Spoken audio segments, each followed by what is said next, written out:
The Burrows of Berea is a conversational podcast. We study the Bible and we talk about it. Not all of us are of the same faith, and one of us doesn't actually have a faith. And that's wonderful. We all love one another, and we're going to continue to talk about these things. The things we believe in and the things we believe about what we read in the Bible. Not all of these are necessarily true. Some of it is opinion and speculation. Thank you for listening and speculating with us. There you go. That was good. Yes. You are listening to the Burrows of Berea. Welcome back to the Burrows of Berea. On the last episode, I called it the Burrow of Bereans. I don't know why I keep doing that, but welcome back to the Burrows of Berea. On my right, I've got Sherry Lewis. Hello. On my left, I've got Billy Kimsey. Hello. And behind the glass, I've got Mr. Andy Bishop.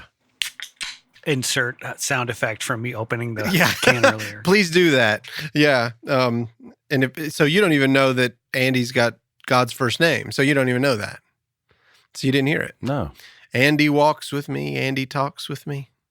You'll have to listen to the joke, Billy. Okay. It doesn't get better when you hear the whole joke. Oh, really? Okay. That's it, pretty much. Yeah, it's not that great. On purpose, just so you know. I can't tell really nasty, dirty jokes, on this podcast. I mean, I guess I could. But Andy's very good at beeping things out. Yeah. What do you consider usually dirty? For myself. You know? He just listens to his own. Yeah. I had one bad day in here. Anyway, so we do not have Ralph Hicks here. Ralph, unfortunately, has had some family emergencies going on out where he's from, and he's going to be gone. He's going to be off the show probably 2 or 3 weeks, maybe even longer. I don't know. He wants to come back, but we're all going to, say our prayers and for him. I know that he's going to be bringing his mother out to live with him full time pretty soon. So he's got a lot on him, but so we miss Ralph. Sorry they're not here. So we are on part 2 of the resurrection. And in the last episode, the way that I broke it down was I got into the nation of Israel. I got into Islam.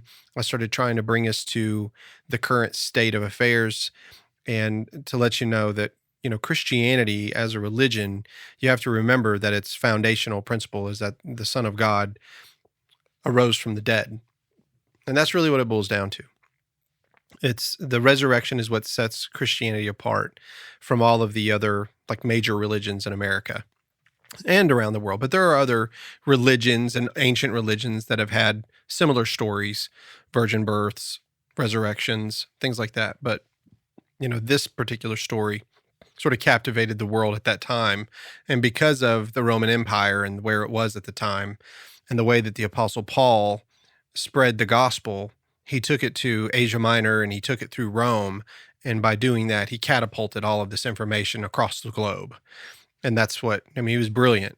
Paul was brilliant. Now, in order to get the message out, he did that. So one of the reasons why I want to keep bringing up historical things like we're going to do today is because I want not only our listeners, but for myself, is to understand in our present day where we are in regard to the faith that I have, in regard to other people's faiths. In the last episode, I quoted some Martin Luther King, quotes and talked about him just a tad. But I am going to get into him a little bit more, not so much today. I am going to get into the Southern Christian Leadership Conference.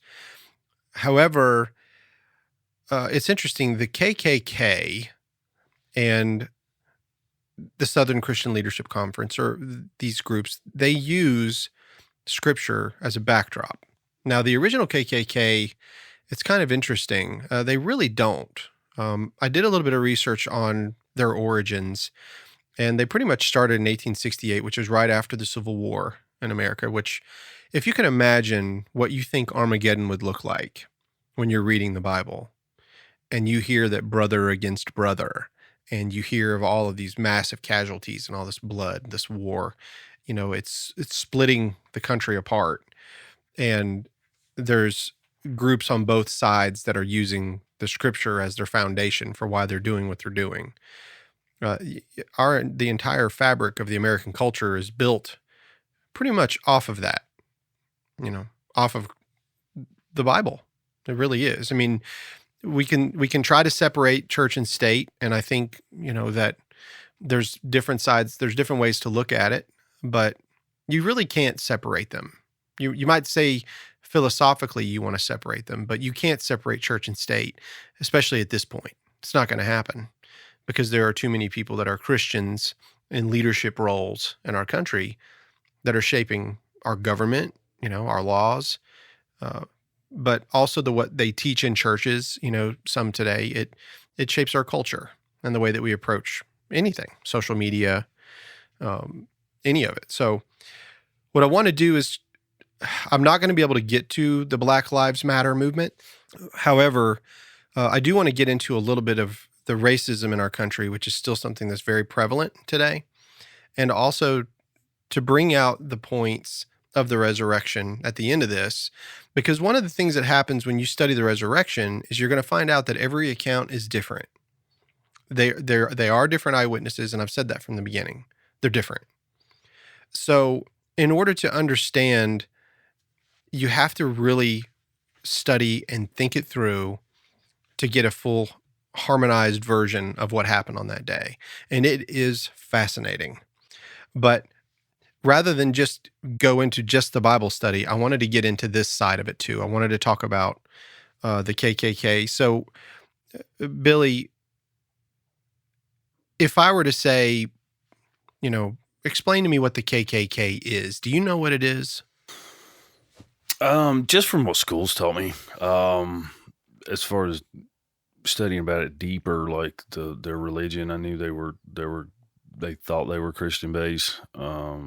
They did believe in God. But I just always assumed they were just scared and then hated black people and started their own little thing I guess they were angry at the Civil War outcome.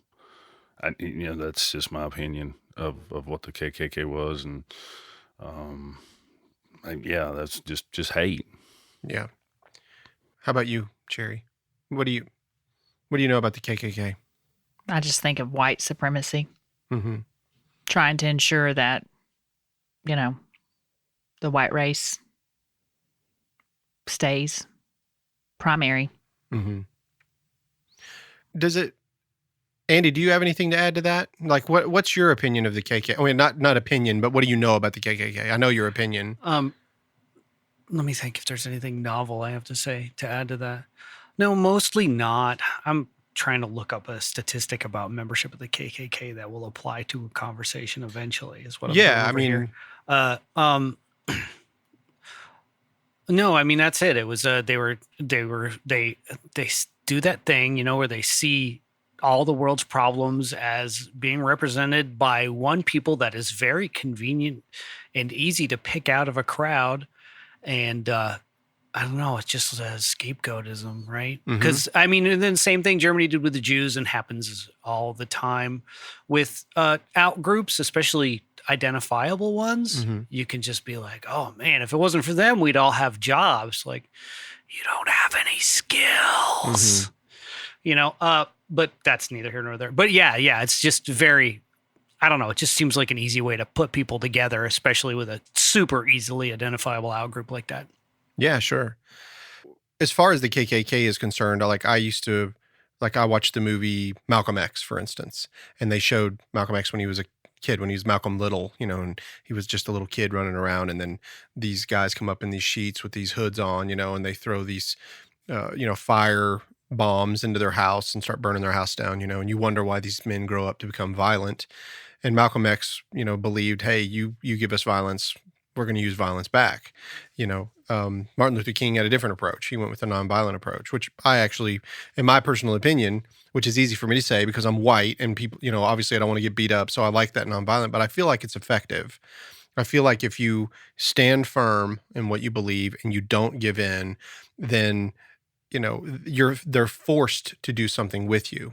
And Malcolm X in his version, the Black Panther movement and all that during the 60s and 70s, they were just trying to defend themselves. And rightly so. I mean, they were getting beaten and having their businesses destroyed. And what's that video of that lady? There's like this famous video from the 60s of this lady like walking down the street and she's surrounded. It's terrifying. It's very famous though. She's surrounded by this white crowd of like mostly men who are just slapping her and just kind of pushing her as she goes down the street, and she's wildly outnumbered and not particularly young and just being harassed. And it is just it's the scariest thing you've ever seen to imagine yourself to be in that position. Sure. Terrifying. Absolutely.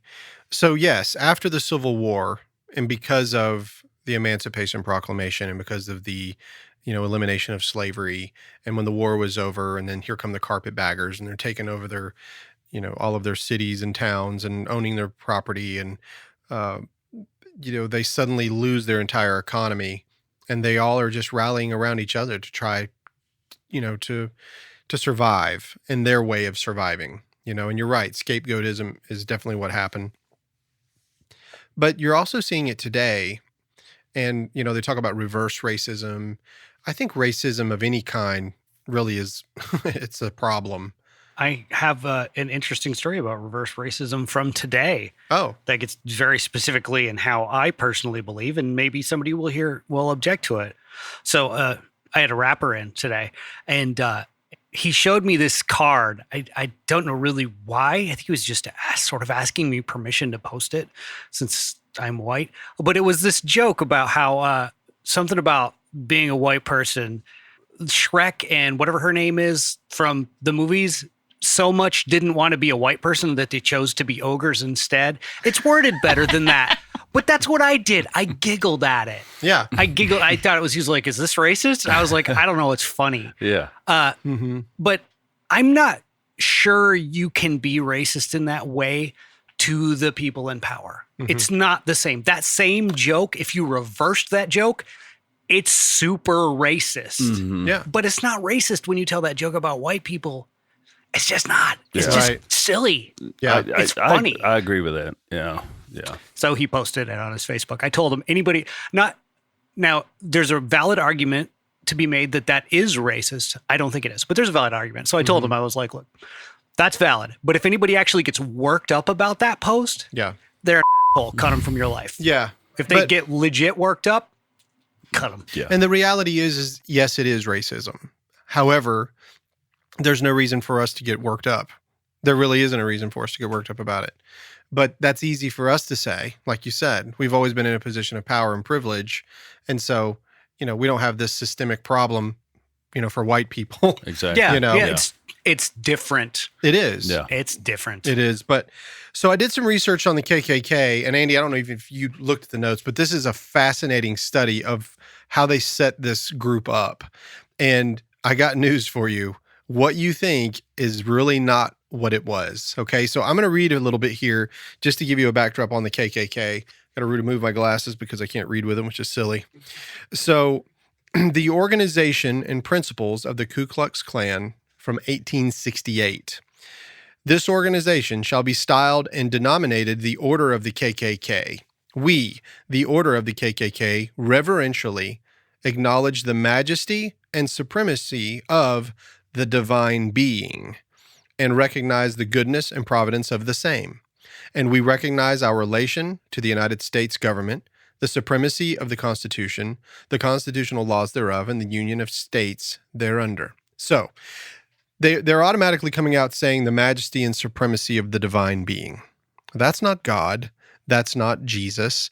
That's nothing. Like, that's just saying divine being. So this is in their little, the little organization and principles of this, okay? Maybe Mason adjacent.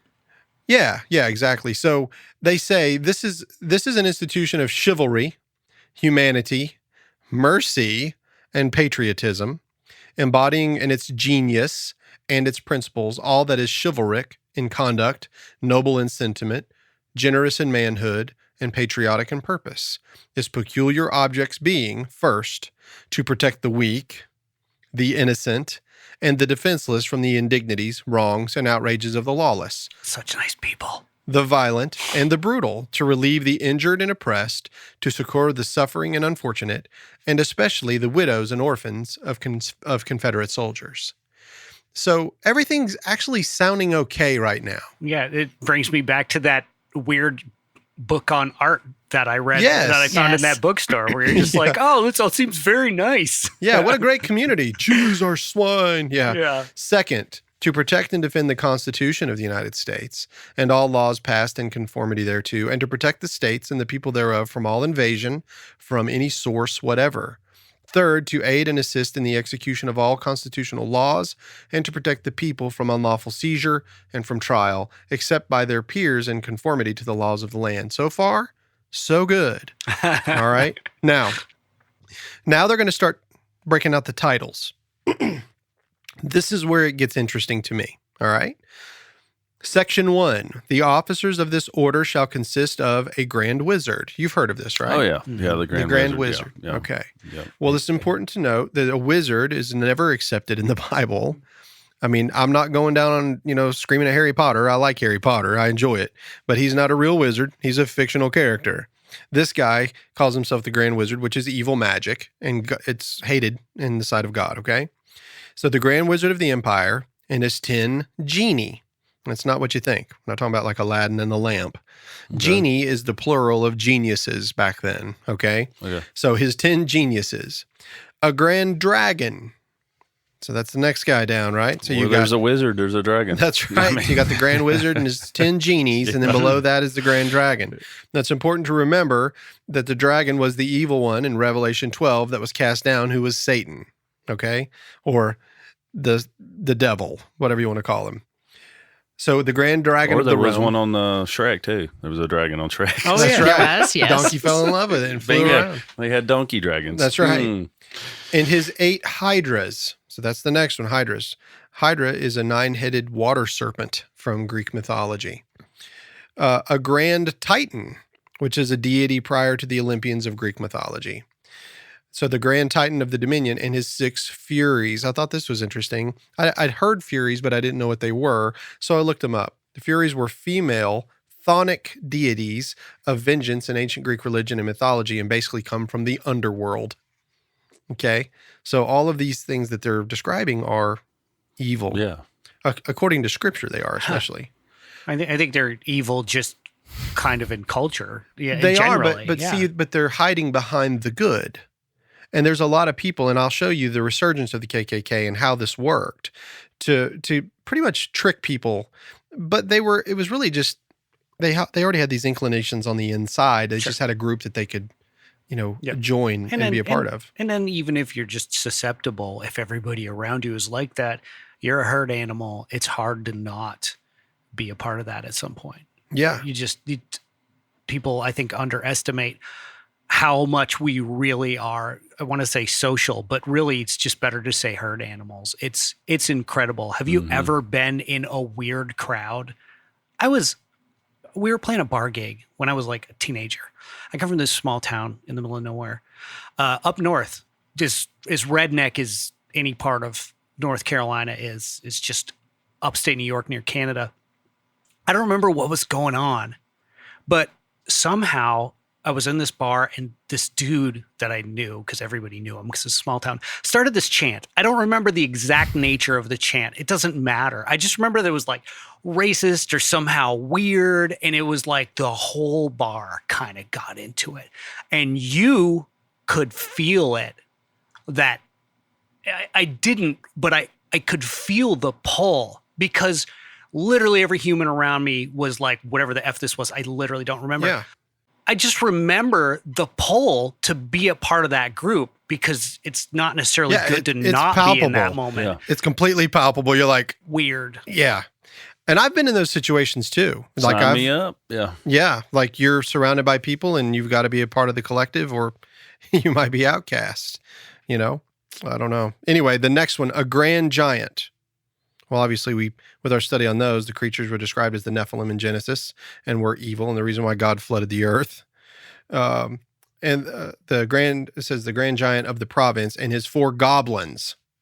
That sounds good. A mischievous and usually very unpleasant, vengeful, and greedy creature whose primary purpose is to cause trouble to all mankind.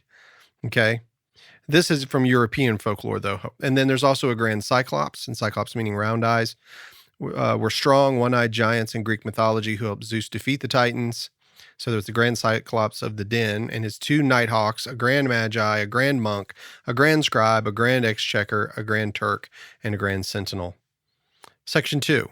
The body politic of this order shall be known and designated as ghouls. Ghouls, by definition, an evil spirit or phantom, especially one supposed to rob graves and feed on dead bodies. So to think that the KKK was a Christian organization is very silly. Its original state was not, okay?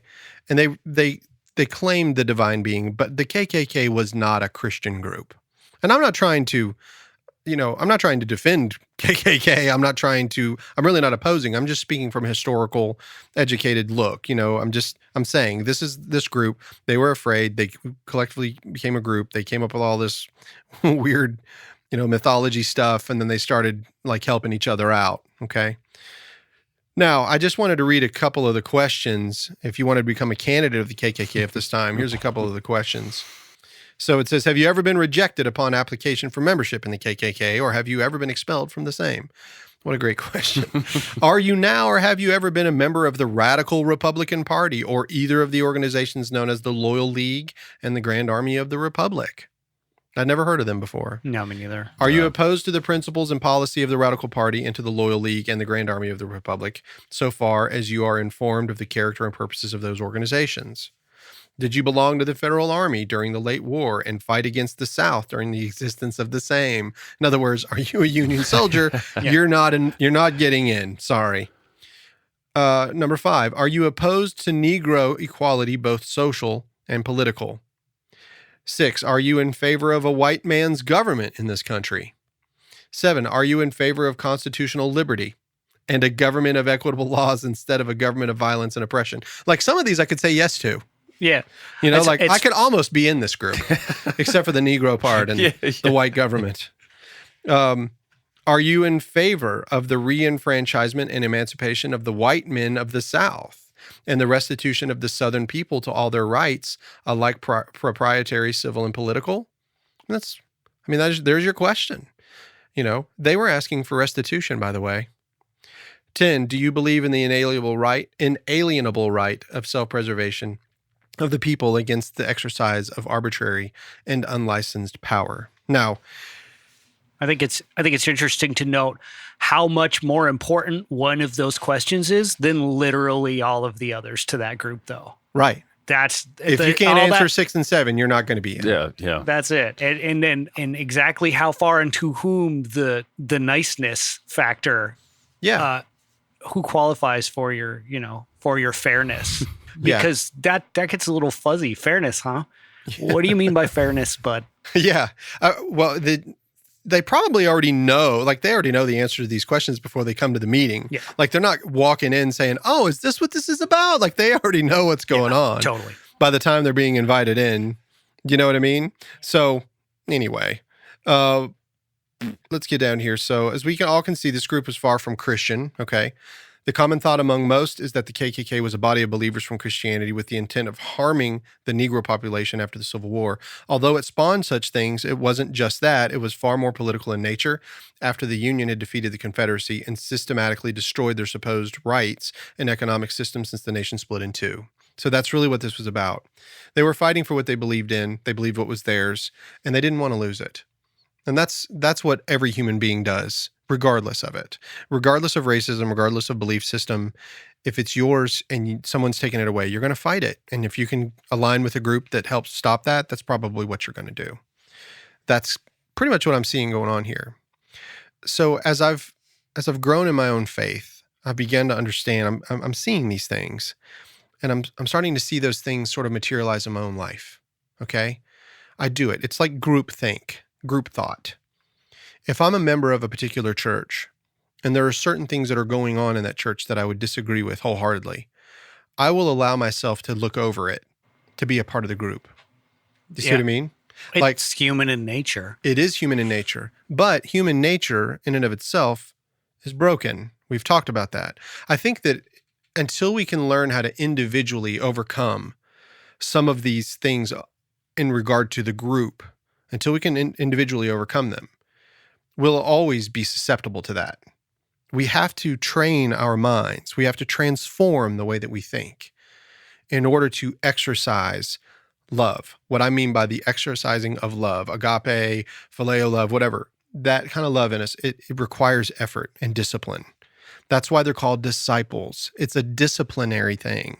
You have to think, okay, they had the Lord Jesus walking with them, and he was telling them all of the things of God, and they went with it. And there were some that went with it and some that didn't, But I think in order to become a part of a good group, now we talk about churches, at some point, a whole room full of individuals doesn't work. Right. So unless we're all on the same page, there's always going to be division. I think that's just natural, right? Just human nature, like you said. Yeah, we're herd animals. Exactly. Herd animals, yep. So I want to read this article that was written on April 10th, 2018. It comes from the Washington Post. This author was Deneen L. Brown. The title is Revisiting the Preacher Who Used Christianity to Revive the Ku Klux Klan. And there's a picture that is shocking. Did you see the picture? There is a room full of KKK people in the middle of the church, around the pulpit, and up behind it, up on the wall, it says, Jesus saves. So let's start this. It was approaching midnight on October 16th, 1915. Now remember, the KKK started in 1868, so this is 1915, when Methodist preacher William Joseph Simmons and at least 15 other men climbed Stone Mountain in Georgia. Are you familiar with Stone Mountain? Yep, been there. Have you? Yeah. Did you burn a cross while you were there? No, I think we bought cotton candy, which is it's a little less kitschy horrible, now. but kind of weird. It's kind of kitschy at this stage, but it's a current thing that's going on right now. People want that mountain destroyed because of the images that are on the rocks there. It's basically like the redneck version of Mount Rushmore. Pretty much it's the way but I mean, I could be shot for saying that, I don't really mean any disrespect, but so it says they built an altar, set fire to a cross, took an oath of allegiance to the invisible empire, and announced the revival of the Ku Klux Klan. Beneath the makeshift altar, glowing in the flickering flames of the burning cross, they laid a U.S. flag, a sword, and a holy Bible. The angels that have anxiously watched the Reformation from its beginnings, said Simmons, who declared himself imperial wizard, must have hovered about Stone Mountain and shouted hosannas to the highest heavens. The Klan, which had terrorized black people during Reconstruction after the Civil War, before being dismantled by President Ulysses S. Grant, who was obviously the general of the Union Army prior to that, before becoming president, it was born again that night in 1915 on Stone Mountain, and Christianity was used to justify a second wave of terror. It was a response to like coming waves of integration and stuff that hadn't happened yet. Mm-hmm. But it was, I didn't know that until recently, that the Klan basically disappeared not long after the end of the Civil War, all the way up until they started to try to reintegrate. That's right. And if you remember, I think, so it started in 1868 and it had been dismantled, but there were still tiny groups, tiny factions that were still going around, still talking, still whispering, still trying to do this. But this is where it gets really crazy, okay? So restricting membership to white Christians, the Klan wore white robes to symbolize purity, burned crosses to signify the light of Christ, and picked selective scriptures from the Bible to preach white supremacy. The Invisible Empire's comeback was aided by Hollywood's first blockbuster, D.W. Griffith's The Birth of a Nation. Have you ever seen that movie? No. It's shocking. Yeah, it's supposed to be pretty terrible. It's shocking. Really? Explicit. Yes, yeah. And it was the first blockbuster. It was a hit. A super hit. Big hit. Yep. Silent, right?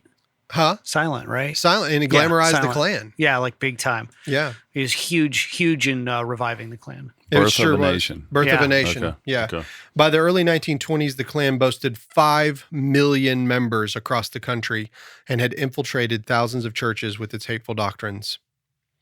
So the Ku Klux Klan wasn't originally a Christian organization, but this Methodist preacher and his philosophy and what he read out of the Bible is what he used to catapult the KKK back onto the scene. And then whenever that film came out which is an understanding of the way to use media and how media can totally propagate your agenda. That's what happened, and it exploded in our country. And it was always seen as a Southern thing. In fact, in the original articles in the declaration of the KKK, it actually breaks out the territory. It says in section 1 of its territory and divisions, this was the KKK's belief, or their territory embraced within the jurisdiction of this order shall be coterminous. I don't know that word. You have to look it up, guys. Coterminous with the states of Maryland, Virginia, North Carolina, South Carolina, Georgia, Florida, Alabama, Mississippi, Louisiana, Texas, Arkansas, Missouri, Kentucky, and Tennessee were all combined, constituting their empire. So it was basically a Southern thing. But after Birth of a Nation, it wasn't just a Southern thing. It spread like wildfire across the entire country. Okay, so this is why I've never heard that word. Is because the definition is having the same boundaries or extent in space. So conterminous with just means, if you're like, it's coterminous with the state of Virginia, you're just saying. Oh, okay. So it's a jutting. It feels redundant. Yeah, it's just the state of Virginia. Yeah. That's the boundary. So the KKK, they heavily infiltrated the American government because of this, this giant following now that's going on after this film. This is where you start seeing some of those more, the big Jim Crow laws really start kicking in, right after Reconstruction all the way up to this point. This is where Jim Crow laws begin, and so then suddenly you have, you've got segregation that's considered a constitutional thing. They say this is good for both of us. This is good for your race, good for our race to segregate. And as these groups try to integrate, there were a lot of Christian people that were trying to integrate before this massive explosion of the Ku Klux Klan. Okay. And just so we all understand, there were a lot of white people, whether they were in politics or just in churches around the country, that during Martin Luther King and the civil rights movement in the 50s, they were trying to integrate. They were trying to make it fair. But let's say you got on a bus in Montgomery and you were a white person.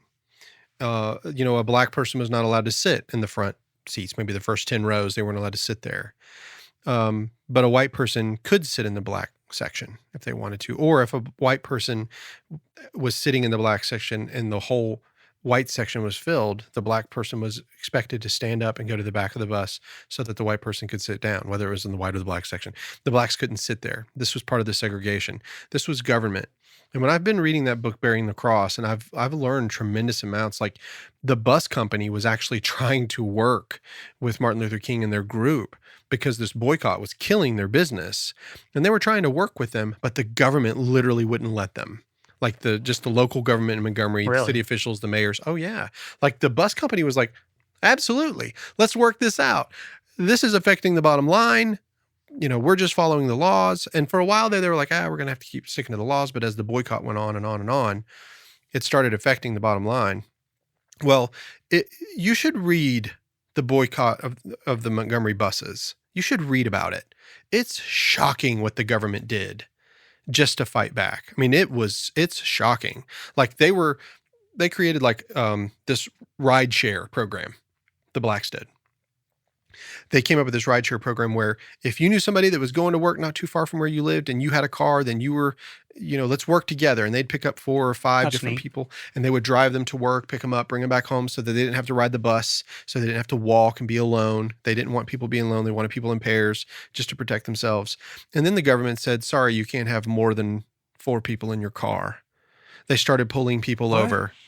Oh yeah. They started controlling That's their everything. way of defending the business. Yeah. That's so ridiculous. Isn't that crazy?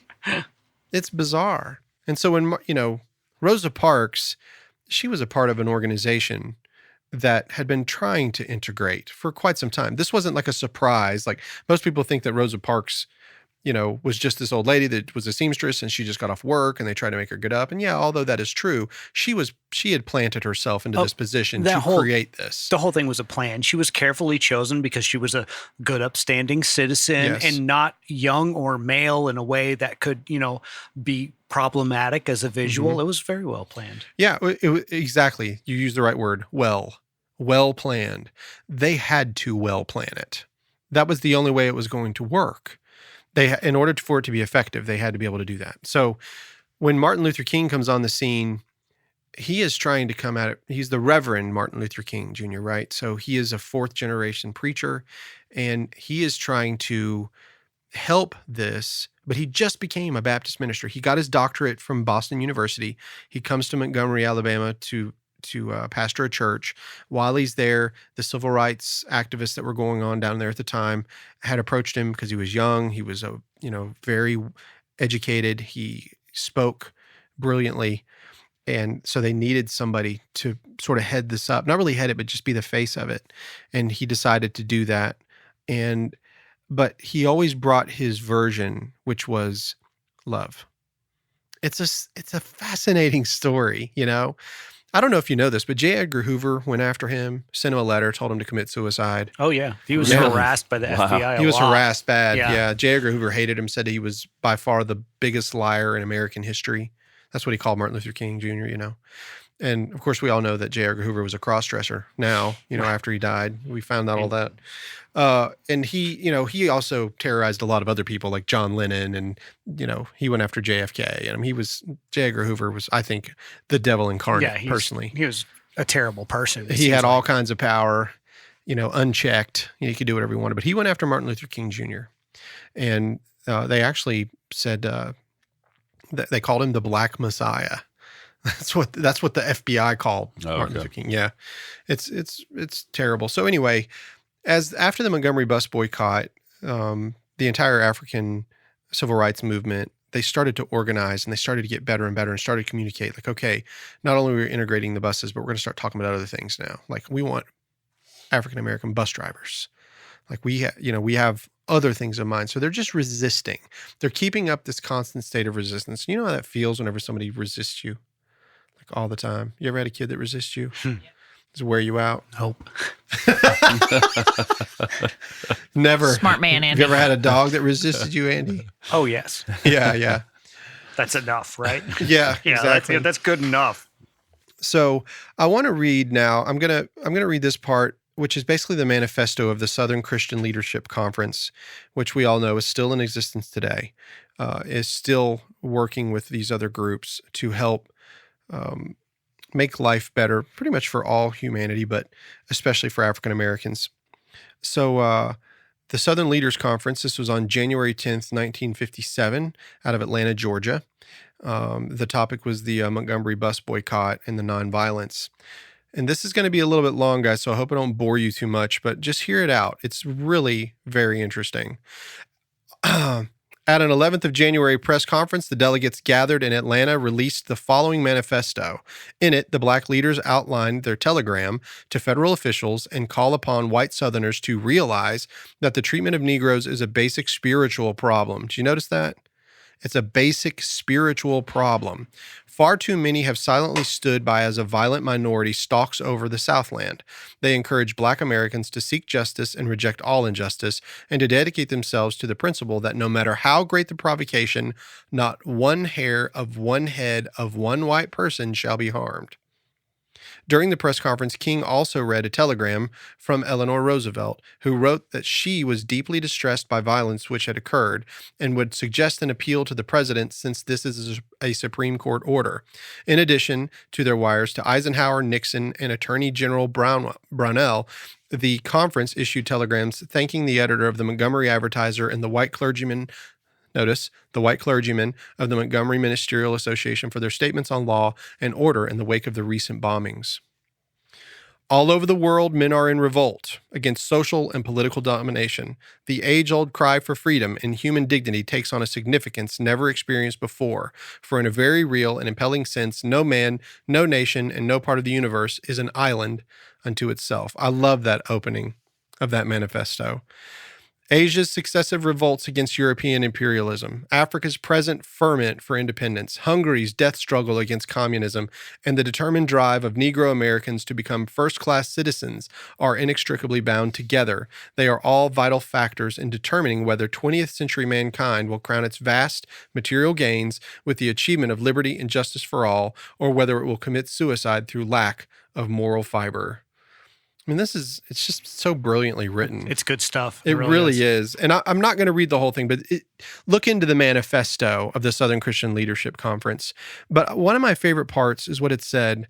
It says, in dedication, it says, we call upon all Negroes in the South and in the nation to assert their human dignity. We ask them to seek justice and reject all injustice, especially that in themselves. Notice that. It's individual. Remember what I said earlier. We pray that they will refuse further cooperation with the evil element which invites them to collude against themselves in return for bits of patronage. Do you get that? Like, don't collude and get paid off. Don't do it. We know that such an assertion may cause them persecution, yet no matter how great the obstacles and suffering, we urge all Negroes to reject segregation. But far beyond this, we call upon them to accept Christian love in full knowledge of its power to defy evil. We call upon them to understand that nonviolence is not a symbol of weakness or cowardice, but as Jesus demonstrated, nonviolent resistance transforms weakness into strength and heeds courage in face of danger. We urge them, no matter how great the provocation, to dedicate themselves to this motto: not one hair of one head of one white person shall be harmed. I mean, I love that. When you look at the manifesto and what happened, what the KKK did, they were just violent, just complete violence. But I don't know. I've been listening a lot to the civil rights movement of today, and I don't know. I'm kind of jaded by it. There's so many different avenues in social media today that we have so much information coming at us all the time. It's kind of hard to pick what's right and what isn't. It's difficult. Well, it's just overwhelming, I think. Mm-hmm. And it's very easy. I mean, it's the flavor du jour of media today to just pick the biggest, loudest, dumbest thing and just say outright that this is the main example of what's happening, which is just stupid. But that's how things are sold. You find the biggest idiot you can find and you're like, look, this is what these people want. And you're like, no, patently untrue. Mm-hmm. But if it supports something somebody might have believed in the first place, oh man, they love it. Yeah. They love it. So if you think about in the way that our society's built, and I'm going to exit out of this and get into the resurrection part now, but Fox News is known as a Republican network. But does everyone know that it's owned by Disney? Well, because they don't care. I know. Yeah, Disney. I don't know if it's still true, but up until very recently, Disney made a significant amount of money off of like porno. They had like huge like porn holdings. Yeah, but it's just it's good money. Listen, they have profit. They have shareholders to answer to. And Yeah, they sure. are a money-making machine. They don't give two craps whether Tucker Carlson gets on there and blasts all this stuff on one side. As long as advertisers. And then Robin Roberts says this over on ABC or wherever she is now, and then Jake Tapper, he left all that madness and went to CNN because that was sane. Chris Cuomo left ABC and went to CNN because why? It's all driven by money. Yeah, it's all about money. Yeah. And so what does the Bible say about money? Do you know? Tell me, Cherry, what does it say? The love of money is the root of all evil. Yes, it's important to say the love of money is the root of all evil. So if you think about it, if you're in the KKK, you're trying to protect yourself, your money, your possessions. All of these things are about protecting your own things. Yeah. It's all, yes. I mean, what I have, what I want. Yeah. Or what I perceive that I am owed frequently. Yeah. So can you understand why people become alcoholics and drug addicts if they don't have the mentality to withstand this kind of information? Can you understand it? It's not. I don't think it's just selfishness. I really don't. I think that it starts there. I still don't understand. You don't? No, I still don't. I don't. There's so many avenues out there. You don't have to go there. If you think about what it said, what you just read about it being a spiritual problem, and an individual needs to look at themselves and do the right thing for themselves, pretty much is what that one quote that you were reading was saying. That would make sense. Okay, if I go over here and decide to be a drug addict or an alcoholic, how is that doing what's good for myself? That there's nothing good. I mean, if you have a glass of wine, then you're good. But if you go over here and you're an alcoholic, that's not good for you. And physically, spiritually, emotionally, it's not good for you at all. So you're not doing what's good for yourself. That's the trap, though. The trap is that the glass of wine is okay. And that's how people become addicted to things. Some people, like myself, I'll say, I never drank a beer. Like, you drank 40. Yes. Like, and then, about the time you catch yourself a good buzz, it's like, well, let's have another one and another one. And some people could sit down and have the glass of wine and maybe not have another glass of wine for a year. Yeah. Sure. Well, all I meant was, for me, that when I get inundated with information, I can totally understand why somebody would try to self-medicate to not think.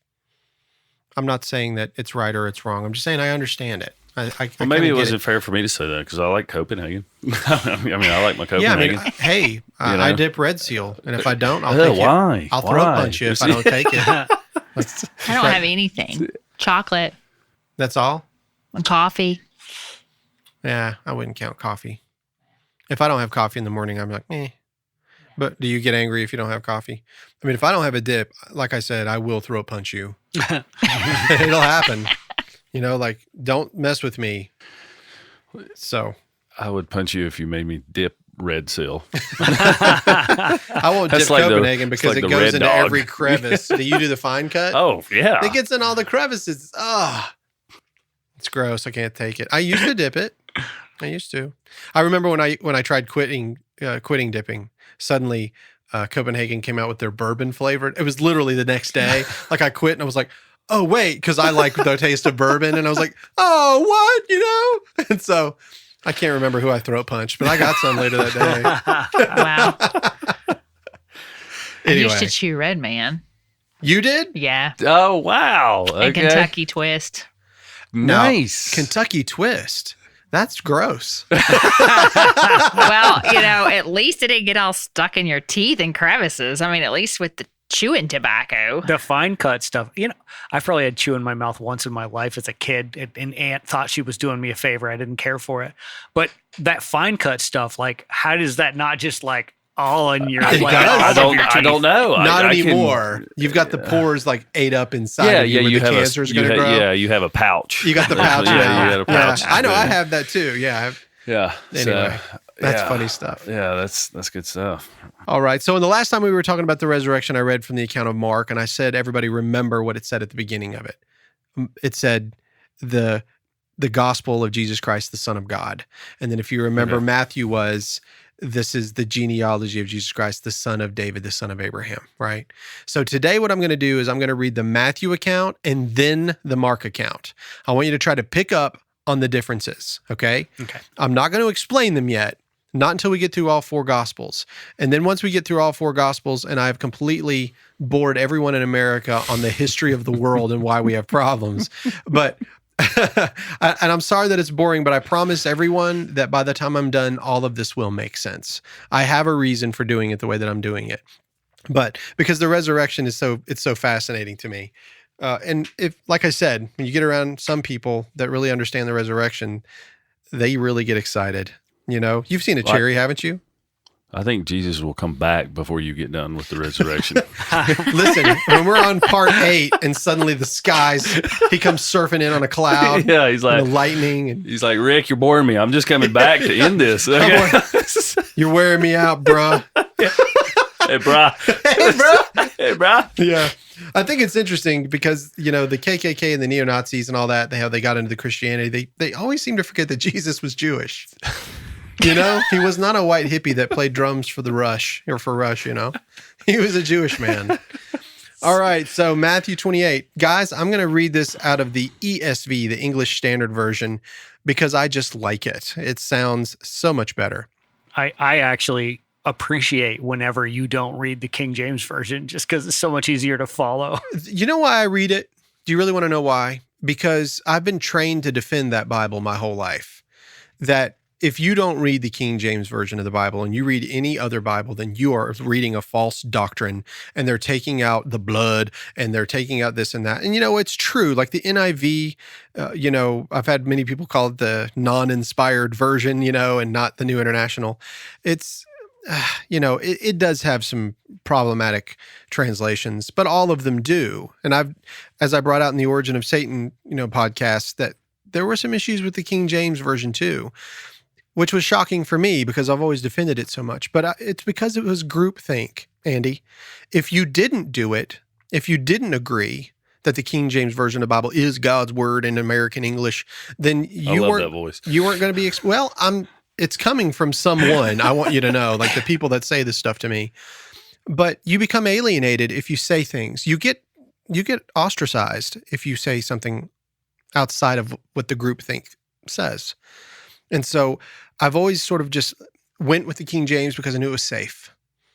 And fair enough. Yeah. And so now, like, I read the NASB, and I like to read the ESV, and I like to read the Common English, and I actually read several versions.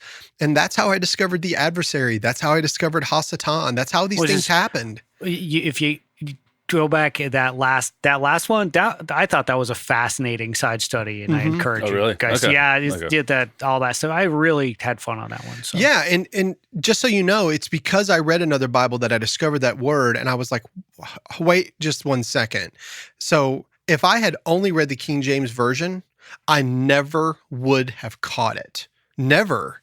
And so I feel like sometimes people are trying to control the narrative so much and to keep things the way that they always were, this traditional way, that because they're protecting it so much, you have to keep the same book in order to hold the same philosophies. And I just disagree with it wholeheartedly. I am studying it from all walks, and I'm going back to the Hebrew. I'm going back to the Greek. I'm trying to understand what it's actually saying. I've started discovering that there are idioms in the Bible. There is poetry that I didn't even know that was poetry. Like, because it gets hidden in the King's English, you just can't understand it. I also discovered that a man's private parts is called the secret. And that's King James. The secret? If a woman grabs a man by the secret. I was like, I'm going to use that from now on, especially when I go into a Southern Baptist church. I'm just going to be like, and then she kicked me right in the secret. Yeah. What are you talking about? Go to Isaiah. I'll show you, Resurrection, Matthew 28, ESV. Now, after the Sabbath, guys, try to focus in. I want you to think like detectives. Put on the thinking caps, okay? Cherry, I know you're tired, but but you drink coffee, so I don't want to hear it. Now, I didn't have any. I bet you if you asked Andy, he would give you a glass of water. I can do that.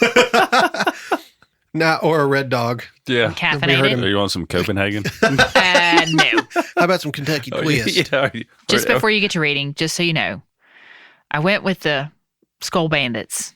I'd already chewed the Red Man. I'd already, had all that. I was hanging with the guys. It was working. Cherry, you're my kind of lady. Yeah. Whenever you smiled at me and I saw that you had that black stuff right on the front of your teeth, I said, man. That little packet come loose in my mouth. Oh, baby. I had to lay out in the woods on a mattress out there. Now, mind a mattress in the woods? What were you doing there? Listen, that I was a kid. Party. I was a kid. I'll think back on that and I'm like, ugh.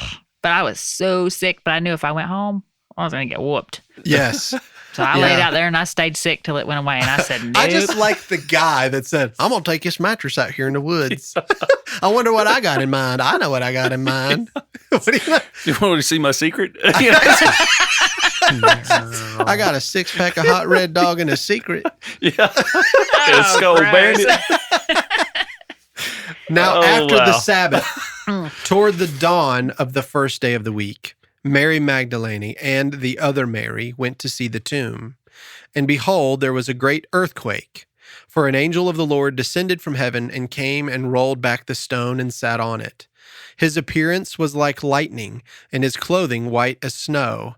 And for fear of him, the guards trembled and became like dead men. But the angel said to the women, Do not be afraid, for I know that you seek Jesus who was crucified. He is not here, for he is risen, as he said. Come, see the place where he lay. Then go quickly and tell his disciples that he is risen from the dead. And behold, he is going before you to Galilee. There you will see him. See, I have told you. So they departed quickly from the tomb with fear and great joy and ran to tell his disciples. And behold, Jesus met them and said, Greetings. And they came up and took hold of his feet and worshipped him. Then Jesus said to them, Do not be afraid. Go and tell my brothers to go to Galilee, and there they will see me. While they were going, behold, some of the guard went into the city and told the chief priests all that had taken place. And when they had assembled with the elders and taken counsel, they gave a sufficient sum of money to the soldiers and said, Tell people, his disciples came by night and stole him away while we were asleep. And if this comes to the governor's ears, we will satisfy him and keep you out of trouble. So they took the money and did as they were directed. And this story has been spread among the Jews to this day. Now the 11 disciples went to Galilee, to the mountain to which Jesus had directed them. And when they saw him, they worshipped him, but some doubted. And Jesus came and said to them, All authority in heaven and on earth has been given to me. Go therefore and make disciples of all nations, baptizing them in the name of the Father and of the Son and of the Holy Spirit, teaching them to observe all that I have commanded you. And behold, I am with you always to the end of the age. To the end of the age. Keep that in mind. So you heard all that. And remember what we talked about, the smear campaign, Andy? How, how the Jews had paid off, like the chief priest and the council paid off those guys so they wouldn't tell them that the angel had came and all that. Uh-huh. Yeah, that's that thing that he was talking about, the smear campaign. So now, in episode 1, I read Mark. So now I'm going to read Mark again after you just heard Matthew. See if you can pick up some subtle differences. When the Sabbath was past, Mary Magdalene, Mary, the mother of James, and Salome bought spices so that they might go and anoint him. And very early on the first day of the week, when the sun had risen, they went to the tomb, and they were saying to one another, Who will roll away the stone for us from the entrance of the tomb? And looking up, they saw that the stone had been rolled back. It was very large. And entering the tomb, they saw a young man sitting on the right side, dressed in a white robe. And they were alarmed. And he said to them, Do not be alarmed. You seek Jesus of Nazareth, who was crucified. He has risen. He is not here. See the place where they laid him. But go, tell the disciples and Peter that he is going before you to Galilee. There you will see him just as he told you. And they went out and fled from the tomb, for trembling and astonishment had seized them, and they said nothing to anyone, for they were afraid. Now, if you read, I discovered in some of my research in some of the earliest manuscripts of the book of Mark, these verses, 9 through 16, 9 through 20, aren't even in it. The earliest manuscripts that were found. These aren't even in it. They were added much later. That's proven. Now, when he rose early on the first day of the week, he appeared first to Mary Magdalene, from whom he had cast out 7 demons. She went and told those who had been with him as they mourned and wept. But when they heard that he was alive and had been seen by her, they would not believe it. After these things, he appeared in another form to 2 of them as they were walking into the country, and they went back and told the rest, but they did not believe them. Afterward, he appeared to the 11 themselves as they were reclining at table, and he rebuked them for their unbelief and hardness of heart, because they had not believed those who saw him after he had risen. And he said to them, and this is I read before. So what I said earlier, which is kind of shocking, but you will discover this if you do enough research, you find out that the chapter 16, verse 9 through 20 actually is not in the earliest manuscripts. It was added by scribes later. And what they were doing was they were taking and sort of putting all of the other stories together to try to help you understand what's going on here. And if you've been taught that this is the inerrant word of God, which, by the way, I do believe it is in its origin form, in its original form, I believe that. I don't necessarily believe that of the English versions that are out today, but with enough research and enough hard work, you can actually get to the originals. You can find them. So basically, Mark ends, I don't care what anybody says to me, it ends that they said nothing to anyone, for they were afraid. That's where the earliest manuscripts that have been found said, and it was added much later. Okay. So did you pick up on anything different between Matthew and Mark? I read a lot, didn't I? Was there anything that stuck out to you at all? Well, with Matthew, there was 2 women. Mm-hmm. Mark, there was 3. That's right. Matthew, the ladies seen the angel roll the stone away after the earthquake. And in Mark, the stone was already rolled away. Mm-hmm. And I think you said that Jesus told them to go tell the disciples. in Galilee. That's right. But then the other one, it was angel. Somewhat. Well, actually, according to Mark, it was a young man. It didn't actually say an angel. We assume that it's an angel, whereas in Luke, it said it was an angel. But interesting that the first one said Jesus told him to go tell, and they did. But in the second one, it says that they were afraid and told no one. And if it ends there, which I think is awesome. It's so much of a better ending. He said, go tell them. And they were like, nope. And they were afraid and they said nothing. That's more like it. You know what I mean? Like, I ain't saying nothing to anybody.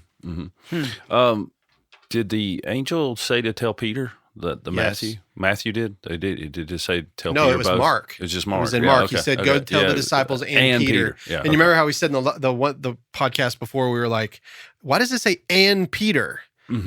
And I said, I always wondered what it was. Well, I'm not going to tell you today, but I know why it says and Peter. And if you try to harmonize this, it's killer. Like, there's a reason why he says and Peter in the book of Mark. It's awesome. But you're going to have to wait till next time. Did anybody prepare for Joel Osteen? No. What is wrong with you people? Wait a minute. What are you talking about? No, you said not Joel Osteen. You said the other one. Is this in our notes? Are you ready? Yeah. Oh. What? Is this in the notes? No, the Joel Osteen thing's like from forever ago. That's been like, that was like forever again. Yeah. Did you get ready for Creflo Dollar? No. Did you get ready for anybody? No. I got ready for what you told me to get ready for. Which was what? The funny one. Yeah. Out of context Well, Bible just quotes. so everybody knows, I mentioned it in the last side study, but I think that if Ralph isn't back, or if Ralph is back, what we will do is we will do the fun episode where we will take certain scriptures out of context. Do you have anything here with you that you can pull out of the hat? Oh, Billy? For like a preview? Yeah.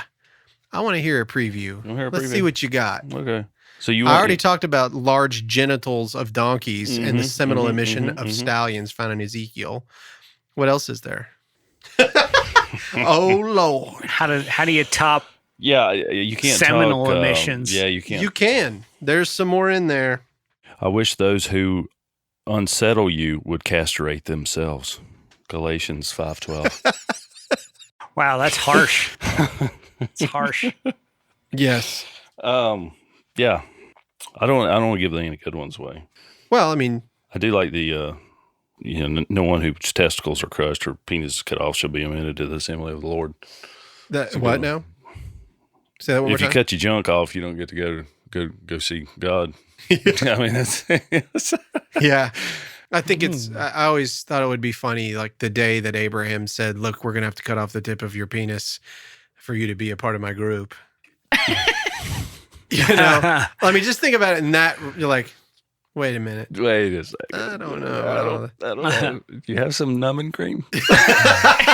Yeah. Sorry. Yeah, no, just the babies. It's fine. Just the babies. Yeah. It's on the 8th day, that's when they do it. But there's a story in the Bible where, do you remember the one where they circumcised the men? All the grown men. The grown men. They were coming into the village, and the men were like, don't destroy our village, please. We want to be like you, circumcise us and we'll be Jews. And they're like, okay. So they cut all the flesh off of every man's penis. And the next day they completely obliterated the town. Yes. It's true. It's like, wow. Like they couldn't fight back. It's like, oh, me pirates. Wow. I knew that's brutal. A guy used to work with his son. He couldn't say privates, but he said pirates. And he jumped off a diving board into the water and went kaboom. And he goes, oh, me pirates.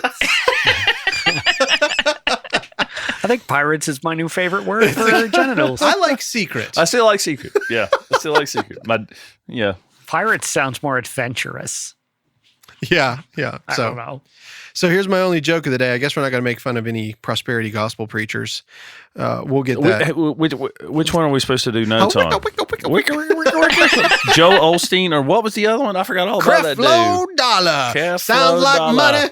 Tastes like money. Seems like money. Show me the money. Show me the money. Crap load of dollars. Touch my secret. So wrong. Where do you find that, Rick? I don't know, but I can tell you this, man. It's in the Bible. But it's in the Bible. Do you Google what verses refer to my junk? Well, hold on. I'll be right back. What version? You didn't say no. Okay, you didn't say no. Andy's actually doing it, so we'll give it some time. In the meantime, I've got the one that refers to your secrets. Yeah. So what? How did you say it again? What verses in Scripture refer to my refer junk? to my junk? Oh no! Well, while Andy's searching, there's also a time when Moses goes up on the mountain. Did you find something? Andy? It just comes up as Bible verses about junk food. Oh, is there such a thing? What was the junk food in the Bible? I don't know. I have to probably coffee. Open one of these open Bible. Probably Copenhagen. Or Skull Bandits and mattresses. Isaiah 55. Isaiah 55:2. What do you spend your money for that which is not bread, and your labor for that which does not satisfy? Listen diligent to me and eat what is good and delight yourselves in rich food. I don't know that that's anti-junk food. I think that's what they're trying to... It's basically saying no Twinkies. Yeah, rich food? Yeah. Delight yourselves in rich food? I don't know. Sounds like fudge to me. Oh, fudge. Fudge. What did Jonah's family say when he told them about what happened before reaching Nineveh? I don't recall Jonah talking to his family before he reached Nineveh. Sounds fishy. Bum, bum. What was Moses' wife Zipporah known as when she'd throw dinner parties? The hostess with the Moses. Why couldn't the Israelites initially enter the promised land? Take so many of these. You should save some for... He said one, right, Dude, Andy? I have 5,000. I'm only in the first page. Why couldn't the Israelites initially enter the promised land? Because it wasn't the pinky promised land. Ooh. That one stunk.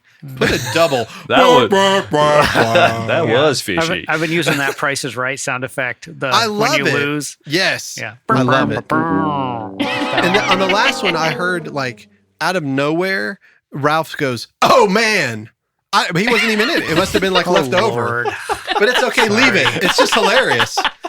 It's out of nowhere, and it's just quiet and somber. Oh man, it's crap. Neat. Sorry. No, don't even go back and look. Yeah, I want it to be left there. If anybody's actually listening to this podcast, all 7 people. So next week we're getting back into the origin of Satan. We're actually going to delve in a little bit into the pseudepigrapha. So. I don't know why that excites me. Ooh, it's riveting. Yeah, the Second Temple literature, the pseudepigrapha. If you haven't listened to the Origin of Satan or to the Lucifer podcast, go back and listen to it because it's getting ready to get deep all up in here. Yes, sir. So thanks for listening to the Burros of Berea. Thanks, Cherry. You're welcome. Thanks, Billy. You're welcome. Thanks, Rick. Thanks, Andy. Thank you. No, thank you. Thank you. All right. Have a good week, guys. See ya. Bye. Be a douche, be a super. A super douche. It's like the SD on the chest. Yeah. It's super dick, I guess. God, Until the cameras come Why in. am I so loud? Right. Just turn the headphones down overall. I use the word douche a lot on this podcast. I noticed, in response to Kenneth Copeland. It's our era. I know, but when you think about what it is, it's not a very Christian thing to say. I don't like that douche. And it's like, man, do you even know what you're saying? I know what it is, but when I say it, I'm not thinking of that. It's just like saying dork. But But it feels better. Douche feels better. Yeah, it's got that good sound. It's like the F word. I love when they describe how it can be used as a noun and a verb and an adjective, and yeah, it's interesting. It's called Miller Lite. I just went for the sound effect. Was that a hot red dog? Yeah. Is that a Pilsner?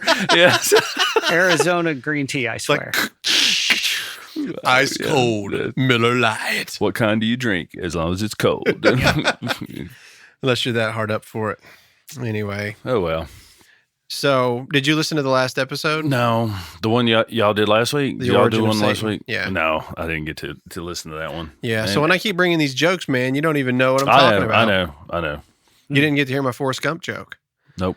Oh, man. Before we get too much further, Cherry, can you just kind of be loud for a second? Let me double check something. Hello. Is that loud enough for you? Oh, yeah. That's Yeah, probably loud. Probably fine. Okay. This is probably about as loud as you might get a little louder, maybe. But I think those days are over for me. It's a waste. Did you look of over the time. notes at all? You sent them today. I did. Did you look over and then them? you pulled an audible on me. I thought we were going to do like. I'm not pulling the audible. I don't have Ralph here. I can't do it without him. Oh, okay. See, I didn't know. I didn't know. Yeah, I want Ralph to be here whenever we're doing the funny one. Did you have any ready? Yeah, that was hilarious. I mean, so you're ready to rock. I'm ready for some donkey genitalia. Interesting. You're very quiet during all the other ones. Well, I'm learning. I did some research. I've done some research before on others. And Rick, I even researched the whole Jesus wasn't born on Christmas thing. I mean, next he's gonna tell me the tooth fairy ain't real or something. Wow, I'd be okay with that. News. The teeth fairy. It's TOOF. It's the tooth fairy. Tooth fairy. Yeah. I always say that all like both of them. BOFOBEM. Yeah, supposedly it means two, but both of them. I say yeah, bo. Yeah, bo. Yeah, bo. Bruh. Yeah, bruh. Well, we rolling yet? Yeah, we're going. Okay. All right.